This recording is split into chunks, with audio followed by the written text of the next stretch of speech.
Hi everyone, Rafeeq Bosch. I'm going to talk to you tonight about the dark side of the fourth industrial revolution.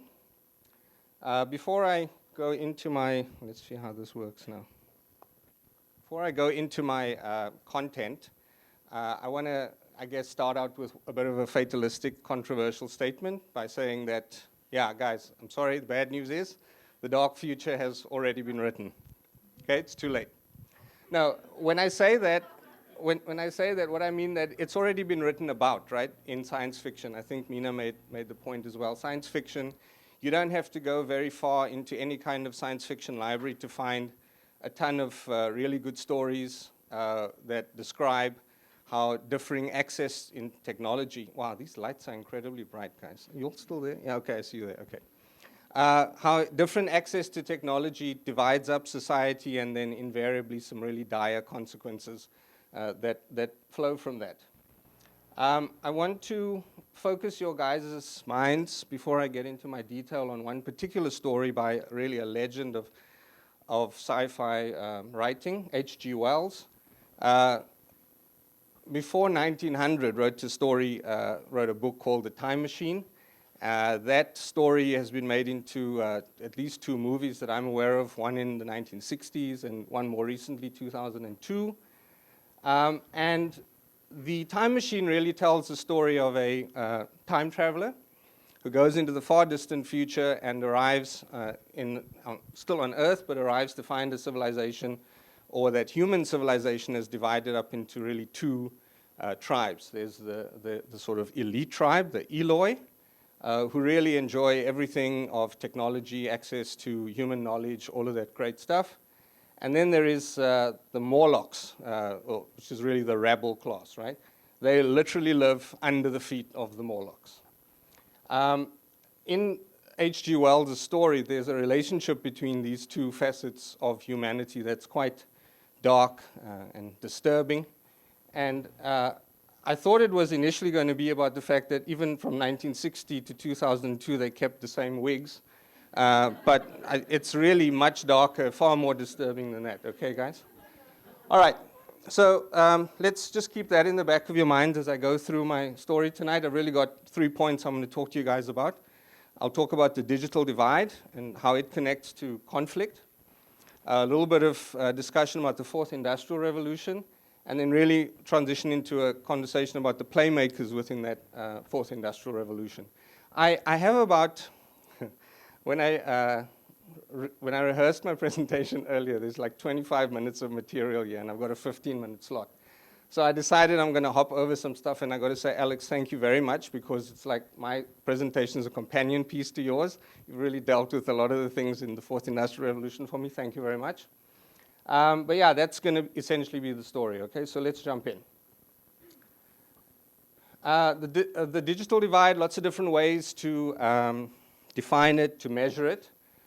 This graphic, which is sourced from, which is based on data sourced from the International Telecommunications Union, really paints a nice picture. It's showing like in every country in the world, it color codes the country based on what percentage of that country's population has got accesses on the internet, right? When I look at this picture, and there's definitely something going on in the middle zone there, all the blues kind of at the two ends. And I know if there are any Tolkien fans in the audience, this concept of Middle Earth is always appealing and so on. But to me, this is more a story about Lower Earth, okay, people? So that, at some level, is quite worrying. There's a different view of the same data, which I think illustrates this point of digital divide much more clearly. So this graph says, sort of groups the world into OECD countries, or the developed world, the first world, whatever term you want to use. Then traces a line over time about what portion of the population had access to the internet. It then does the same thing for the developing world, and then there's a global average, that green line in the middle. So that's a cool graph. But what scares me is that most people in the world happen to live down here on the blue line, right? So again, there's definitely some kind of a gap going on here between the developed world and the developing world, okay? So I had some slides here about, sorry, I need to get some water.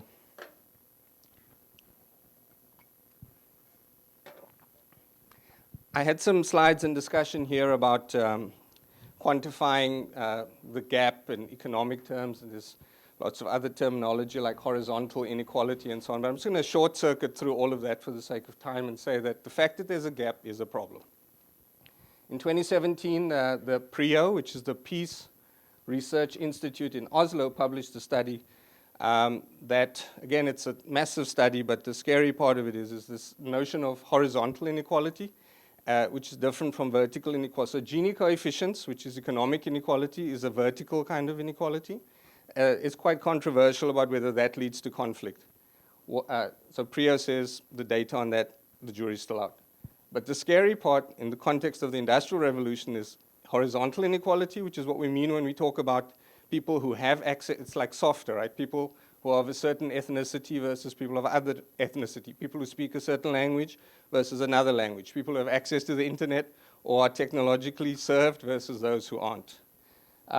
There is already a strong, solid case building for the idea that, well, you can read it there.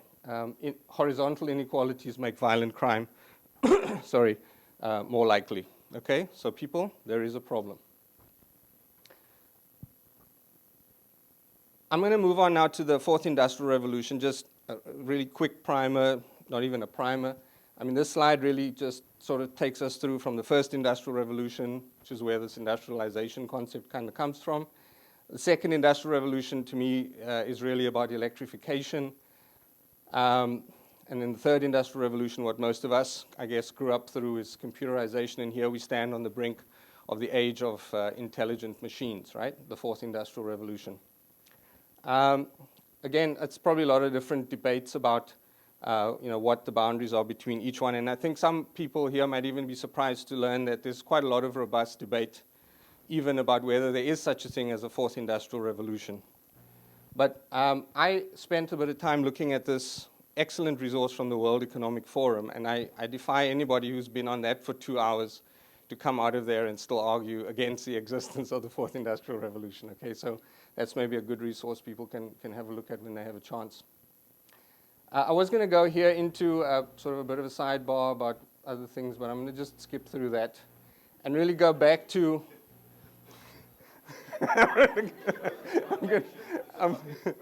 I'm going to go back to, yeah, exactly. Let's not talk about that. Okay, I'm going to go back to just that graphic that we spoke about, the digital divide graphic, and just try and put it in the context, okay, of fourth industrial revolution. So I'm kind of arguing that the whole world, on average, if you added up everyone, the whole world is roughly at the second industrial revolution. At least. It's hard to think, like you probably in most inhabited parts of the world can find some form of fixed line or portable source of electricity, right? So electrification is pretty much everyone's reality, even in the emerging world. Some nations in the emerging economies, or some emerging economy nations like India and the Philippines managed to kind of break out of that second industrial revolution into the third industrial revolution. It's hard to think about things like, and in fact, they shaped the third industrial revolution in quite an intrinsic way. It's hard to think about offshore call centers, offshore IT operations without thinking about India. The Philippines is a powerhouse in offshore software development. So some emerging economy countries have actually been able to make the transition. And the PhD that I'm so excited about, Nick, sorry, I was even excited before then. That's what it takes, people, lots of excitement. What I'm trying to figure out is, can we learn something from how those countries came out of the second industrial revolution to participate in the third, in a way that the fourth industrial revolution, we can kind of see the same dynamic happening? And can we apply future studies techniques to make that happen more often and so on? So I think that's great, and I have years to figure that out, so wish me luck. The part that I'm much more worried about is what happens when third or emerging economy nations can't break out of that, and kind of the world moves on into the fourth industrial revolution. Because if you think about what's going on in India, what's going on in the Philippines, the demand for their entry into the third industrial revolution is predicated in some sense on the existence that 3IR is the state of the art. When the state of the art moves on, we know that this group, their services, the demand for it is going to evaporate, right? And the part that I worry about is as we backslide, well, we see our friends the Morlocks there again, okay? So this to me is pretty dark stuff. Okay, I want to talk now about playmakers in the fourth industrial revolution. And there's this very ominous acronym that I'm sure maybe some of you are familiar with. It says FANG. And what FANG is the top 5 companies in the US, Facebook, Apple, Amazon, Netflix, and Google, who between them have a combined market capitalization of $3.25 trillion, okay, a lot of money. I love how the Guardian newspaper contextualizes this, because the Guardian says that $3.25 trillion is more money than the combined market capitalization of the top 100 companies in the UK. And after Brexit, it's probably going to be the top 200 companies in the UK.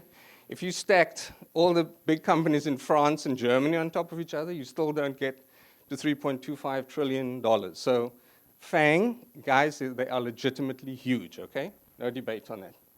So FANG and other tech giants like SAP, IBM, Microsoft, and so on, they deserve an honorable mention. They are plowing millions into fourth industrial revolution capability development, okay? Big bucks there. So I then bring this, our friend graphic that we've seen before, bring that back into the discussion and ask myself, if these are the guys plowing all the money, the engine of the fourth industrial, how does that look in the context of these geographies, right? In the context of these territories. I pulled up China, I pulled up Africa as 2 poster children for this, and just did a very rough sort of assessment of for each. So for Facebook, for Amazon, for Google, I asked, what's the accessibility of those services in those territories? Nick, we okay for time? For Apple, I took a slightly different tack because I said, what's their market share for mobile devices? The emerging world mobility is huge, right? And then for Netflix, it was really a discussion about can we find locally relevant content, even if they're available in emerging market economies, is the content really relevant and local? And people, the scorecard really doesn't look that encouraging, okay? Far too little green there to give anybody a sense of comfort. So this assessment, whatever you want to call it, makes me think, okay, so if these guys are not thinking of this emerging, this lower Earth zone, I mean, if they think of it as a market rather than a place where they can have a domain of operations, influence those environments, what are they thinking, right? Can we really trust what's going on with these companies? And I made a reference to Lord of the Rings or Tolkien fans earlier, but Star Wars fans in the audience, don't be disappointed, because this is your time to shine.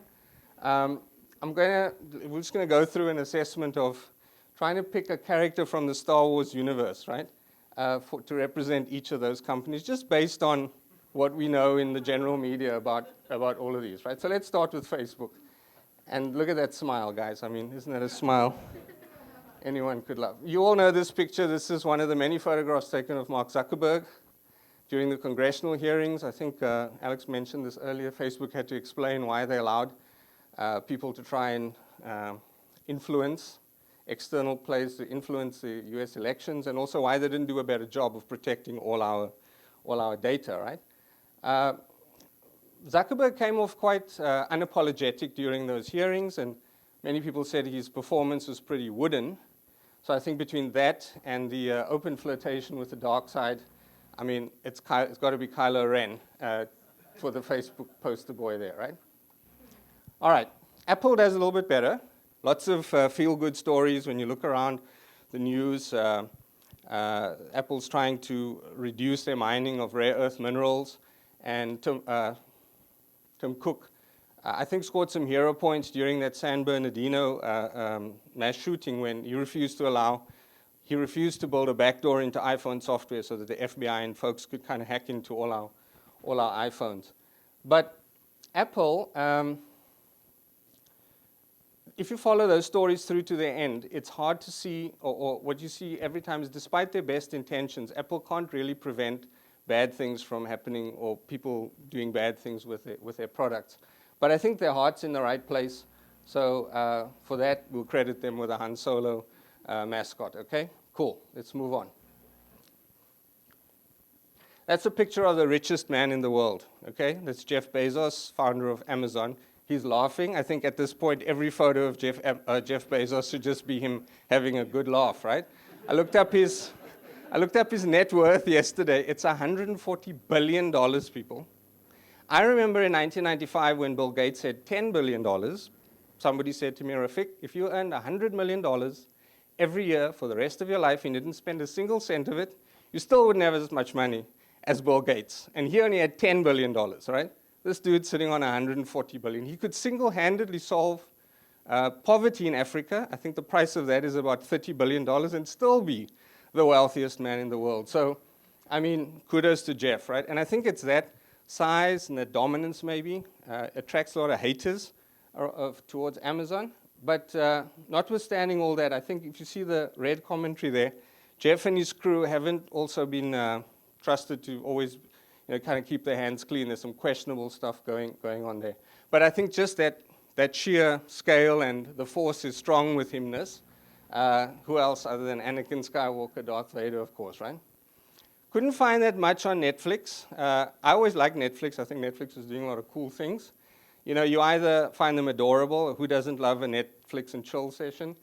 A good one, especially. And but on the other hand, you might find them annoying because why does every film have to be in 15 categories, right?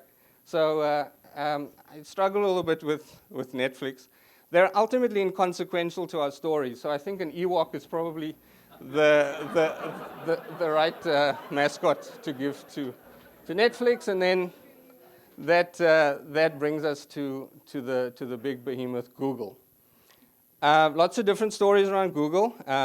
If you look around, very hard to figure out what's really going on with them. This picture caused a lot of controversy in 2015. People thought Google was busy investing in floating data centers. I always thought that was, part of global warming. They just really want to be very well. There's DR to the nth degree.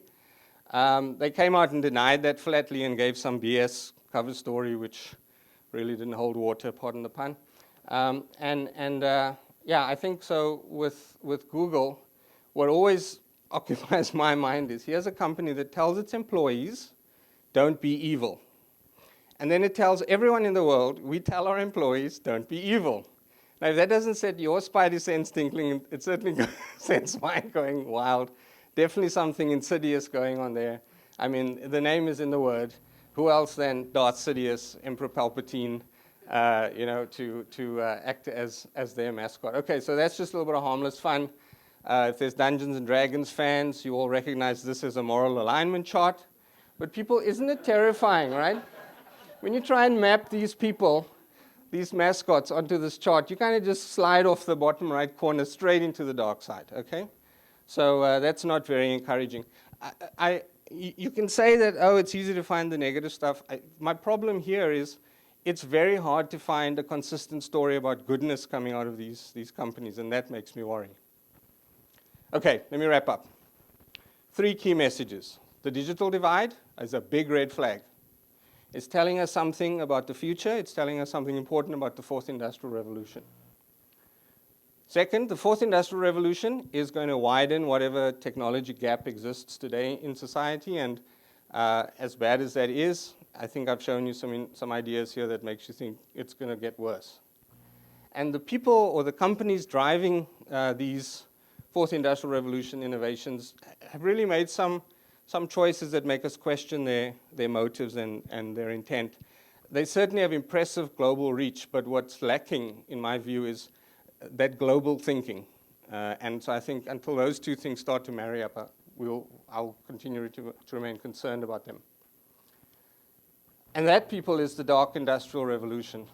Now, if that isn't dark enough for you, I alluded to something sinister in the relationship between our friends, the Eloi and the Morlocks. It turns out in H.G. Wells' story that the Morlocks are so bereft people that they have so little that every now and then, periodically, they have to capture an Eloi and eat it. This is their source of food. And I think that's just about as dark as it gets, right? So on that delightfully cannibalistic note, I'll kick over into some legal stuff. These talks are going to be on the internet, there to live forever. So I thought, let me just give myself some legal coverage. And while the disclaimers are scrolling, Nick, thank you very much for the opportunity to speak here tonight. It's been enormous fun preparing for this. Nick says that if you're a futurist, you're also an activist, and that is an idea that really resonates for me. I know we've been focused on the very dark side of things here tonight, but I'm always happy to talk about the brighter side of what's going on in our topic after the session. Thank you all very much for listening to me, and enjoy the rest of the conference. Thank you.